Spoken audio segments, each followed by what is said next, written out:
Introducing the African Diaspora News Channel app, your gateway to stories that's overlooked by the corporate mainstream media.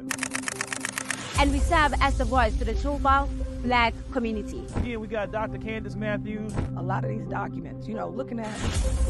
We are committed to informing and educating through the power of media. This country is supposed to be about the land of the free for all. It has not been free for Black people, and we are tired. With our platform, we're helping to end injustice by exposing it. Join us in standing for excellence in journalism and serving our community. Download the African Diaspora News app today. Dumelang Afsheni Iralocha Sanwanani Molweni. My name is Naledi Mfoloe, and it is my absolute pleasure to welcome you to the latest edition of the African Diaspora News channel, where we unravel the stories that shape our world and our communities. Now, a TikTok video has recently gone viral featuring a white individual stating how difficult it is to be white in today's world. Now, he claims that white people can no longer be proud of their race and that jobs are being unfairly denied to them due to the minority. Now, in this clip, the individual expresses frustration over what he perceives as a loss of privilege and opportunity for white people.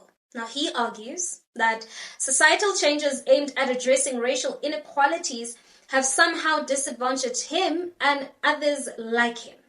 In a powerful counterpart, TikToker Drinkable Brian responds to these claims with a robust critique. Now, Brian highlights that such complaints overlook the historic and the ongoing systemic advantages that white people benefit from, which has been rooted in 400 years of slavery, segregation, and ongoing discrimination. Now, he emphasizes that the idea of white people losing out due to race actually fails to acknowledge the substantial and enduring privileges that come with being white in a racially unequal society. Let's have a look. Imagine being a race that you're not allowed to be proud of. Genuinely asking, what are the things? Maybe I'm just missing part of this. If I put up that I'm proud to be white, people would comment that I'm the most racist person in the world. Not the most, but I definitely, again, would have questions like, what qualifies this? What is the pride from? Imagine being blamed for something that you were never a part of. No one's blaming you for being a part of it, but we definitely benefit from a system because of what we look like, built to oppress other people so that we can get ahead. There's irrefutable evidence behind this, and if you don't believe me, if you were to be able to come back from this life as another color, would you come back as black? Imagine that you can't get a job now because of the color of your skin. Oh, you're so close with this one. You're so close. That is their experience, not ours.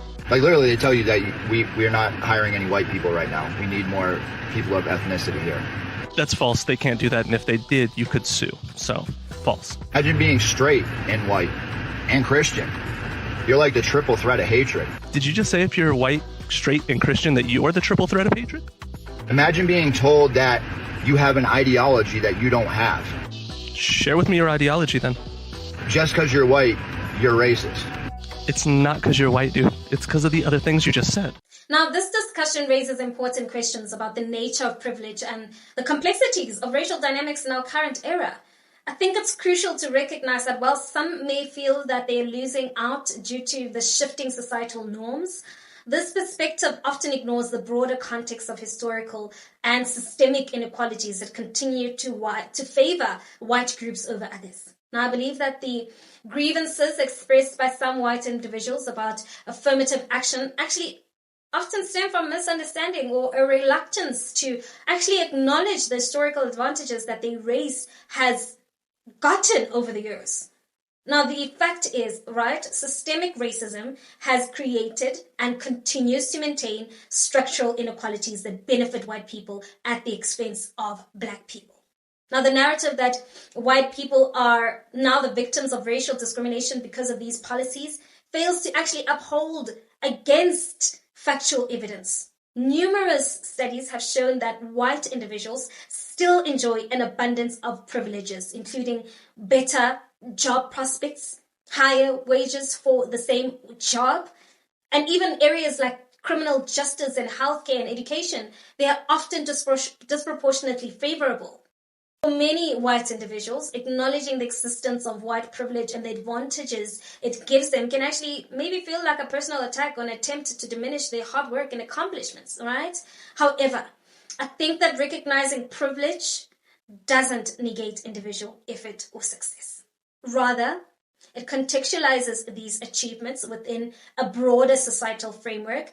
And these kind of conversation can actually serve as a wake-up call, right? Urging those who are privileged to actually act as allies in the fight against systemic racism. Recognizing one's privilege is the first step in becoming an active participant in creating a more just and equitable society. This means supporting policies and practices that actually promote equality and inclusivity, and even more often calling out the racism when it is encountered, in educating oneself and others about the historical and present-day realities of racial discrimination. It's not uncommon to encounter complaints about losing out based on race, especially in discussions around diversity and inclusion. However, the idea that white people are losing out due to increased focus on the minority representation actually fails to address the fundamental imbalances that these measures aim to rectify. I believe that true equality means creating a level playing field, not one where the scales are actually tipped in favor of correcting historical injustice. Now, what are your thoughts on this? How can we better address and understand issues of privilege and representation in our society? We want to hear from you. Let's engage in the comment section, please. While we at it, please don't forget to give this video a thumbs up. That's it from me. Till we meet again.